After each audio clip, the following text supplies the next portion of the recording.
Okay, you guys, thank you for joining me on another episode of Home and Garden with Nick.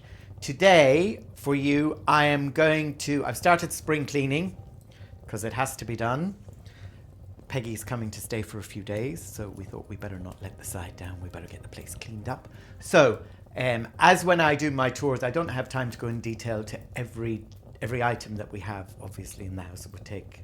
I'd have a lot of wrinkles by the time I'd manage that. So, I've removed everything from the top of the TV cabinet, and I'm going to just talk a little bit about what's on top of the TV cabinet as I'm putting it back. So I've cleaned up there, and first of all, because we're working in here, I'm just going to throw a couple of sods of turf from my bog onto the fire because we want to stay nice and warm, and we want that wonderful smell of that lovely.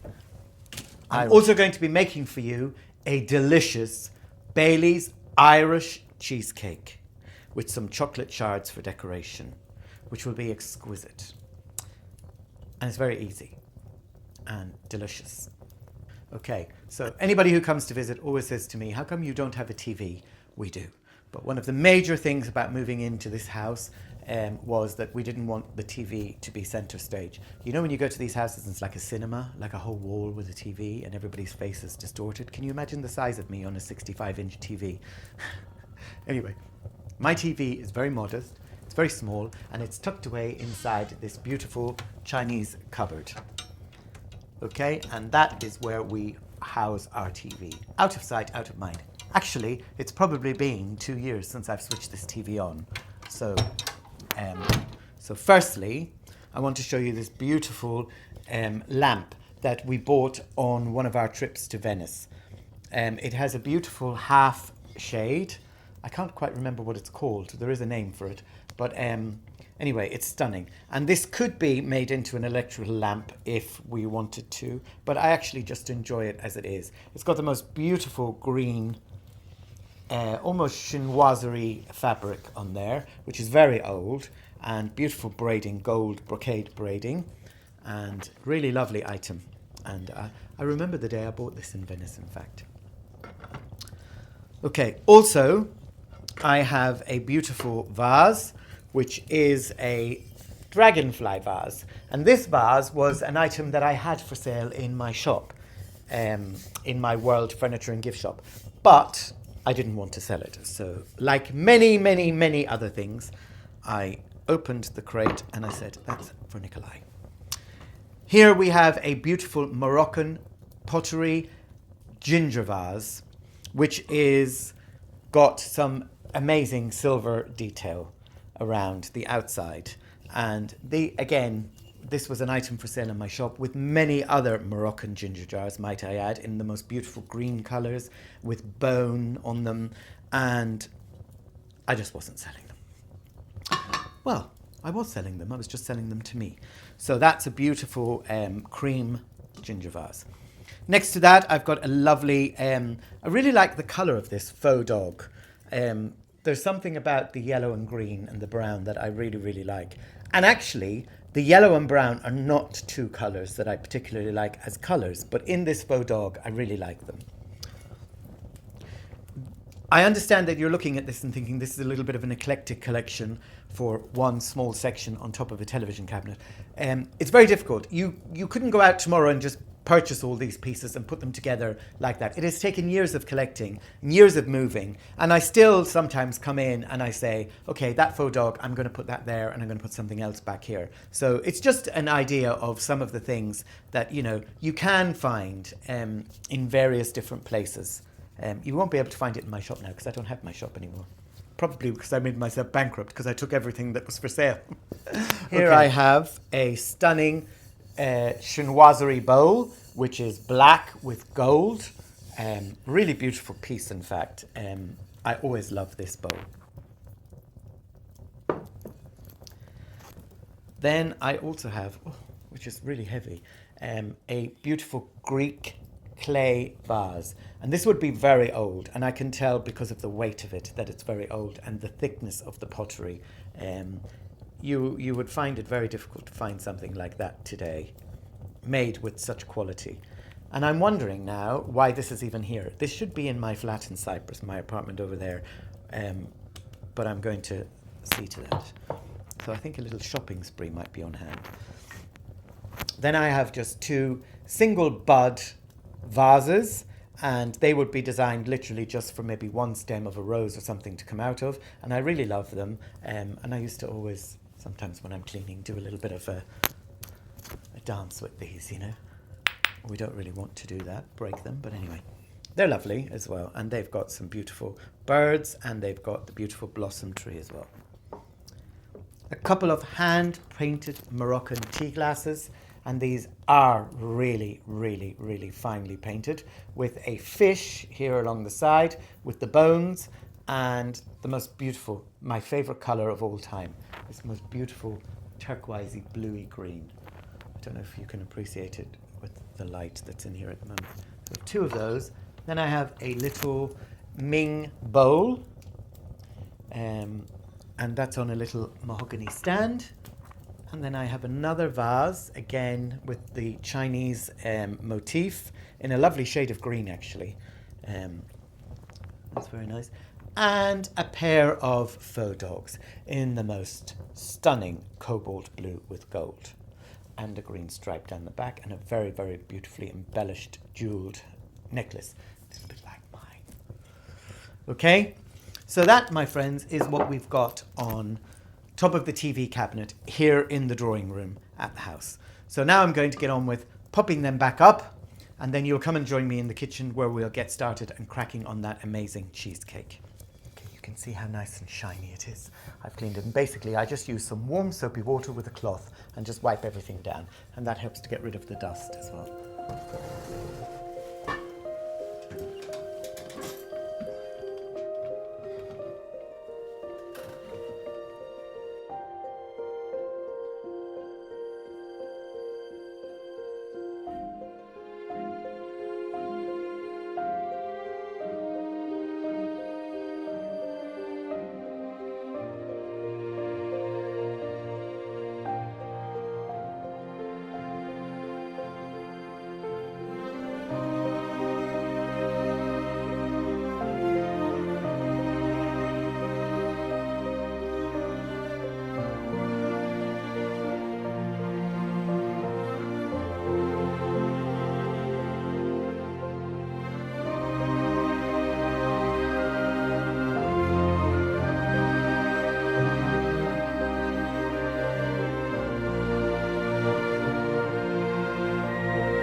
Okay, you guys, so now for that delicious Bailey's cheesecake with chocolate shards on top, and I'm winging this one.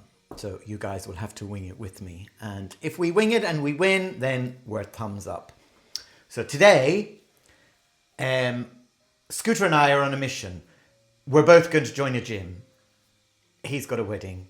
I've got a wedding. We need to beef up, slim down, and get to it. So we're going into town later to do some shopping for some gym gear. How successful that will be, I will let you know.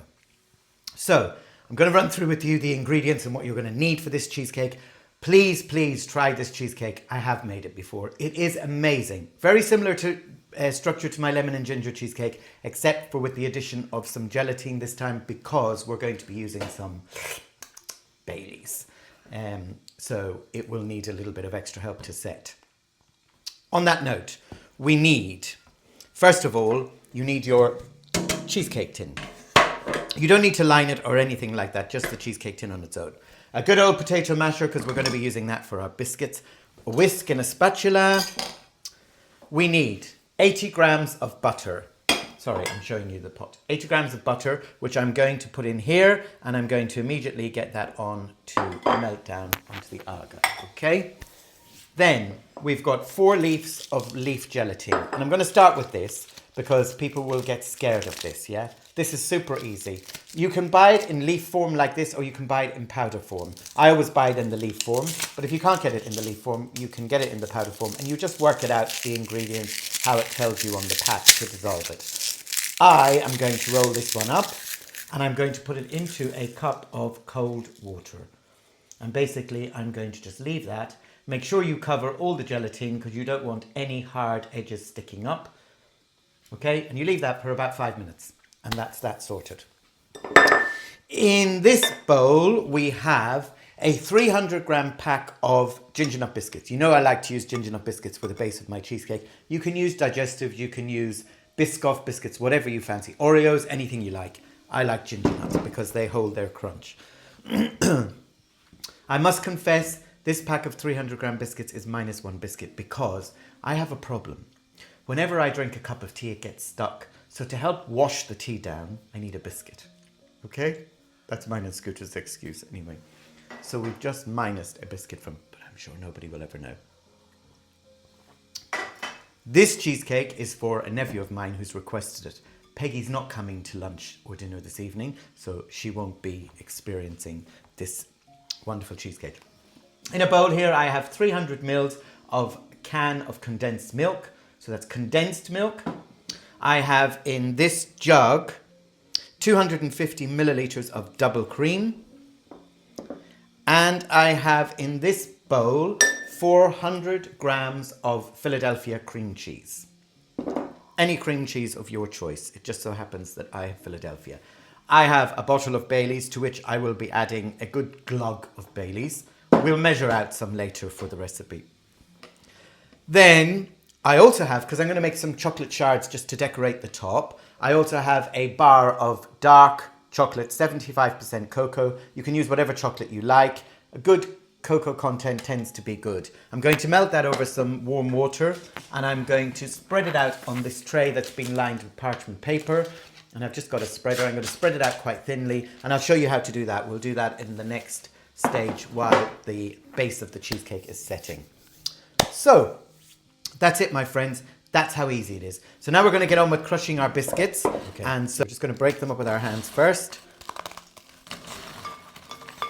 Okay, once you've got them slightly broken up, oops, there's one for Scooter. He's not long out of the bed, is he?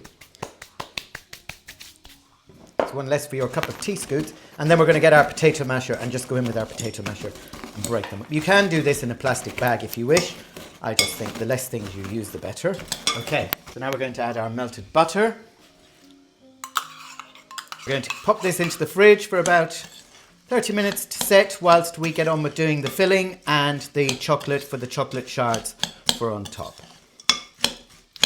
So you just need a big spoon then because you're going to press this down into the base of the tin, straight into your cheesecake tin or your loose bottom tin. Spread them out. Uh-oh, Scooter, I think they're going to be able to tell we had one of those biscuits. Only joking. Well, 1.5 because you got that half as well that fell on the floor. Okay, and just press it down into your tin, making sure you fill in all the gaps. Okay, so the biscuit base has gone into the fridge. The next stage we're going to do is we're going to deal with the gelatine. Please don't be scared, it's very simple.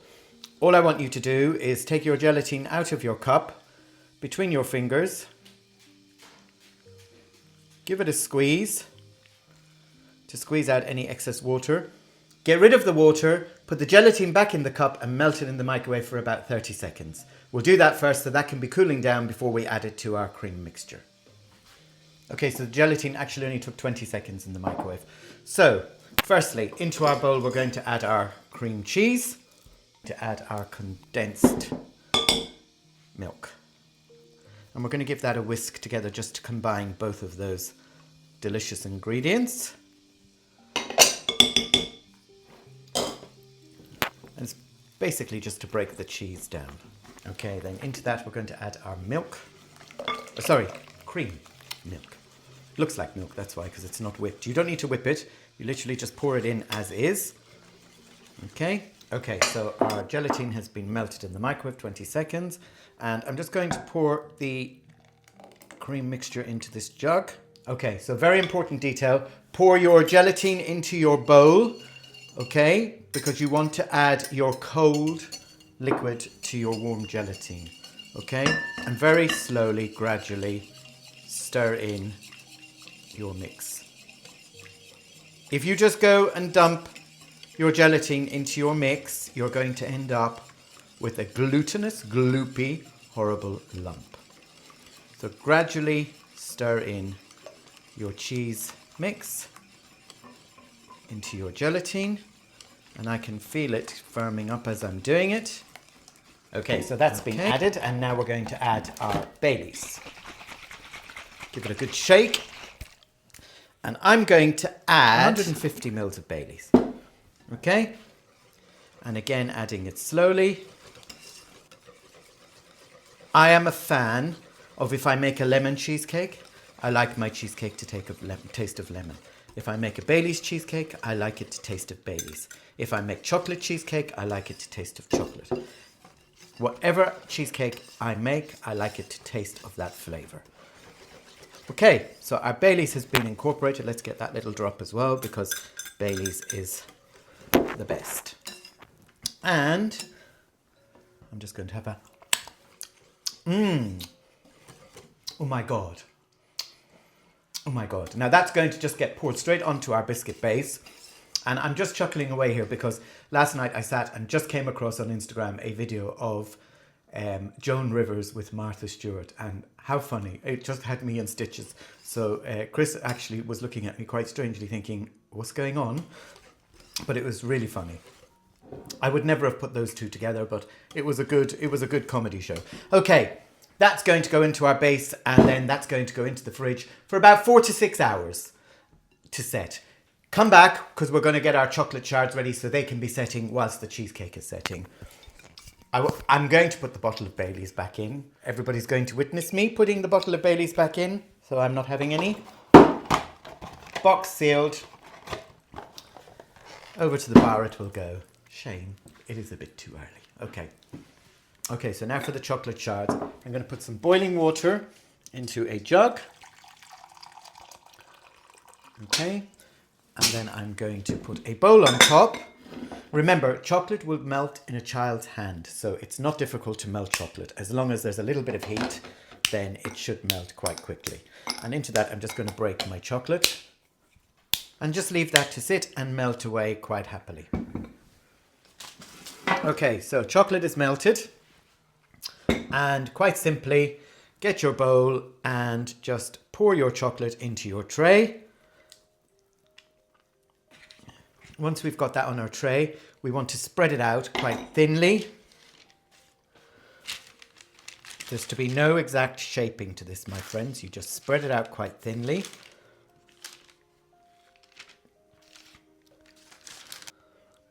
Okay, and that's now going into the fridge to set until it's hard.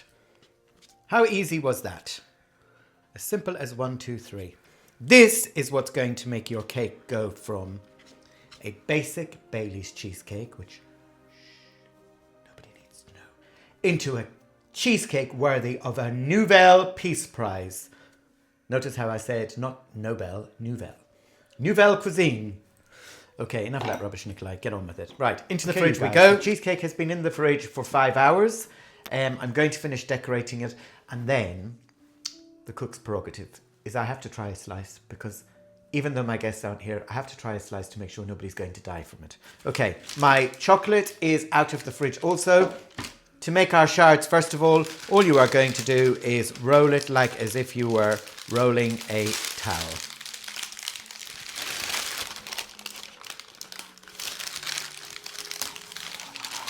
And we want to just break it so it breaks into nice shards. Okay, shards are done. So now I'm going to release the cheesecake from the tin. So I'm just basically running my knife around the edge. It's beautifully set.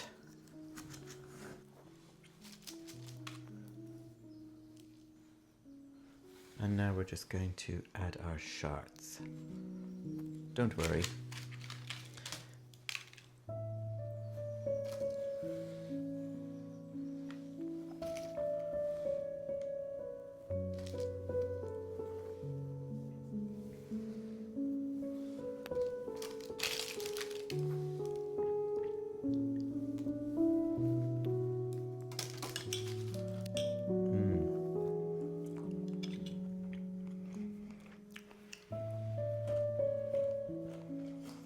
Now that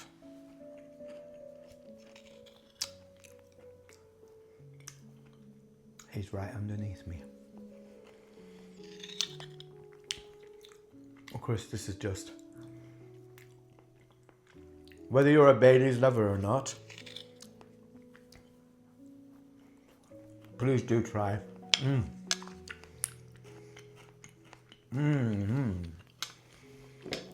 Don't forget, thank you for watching.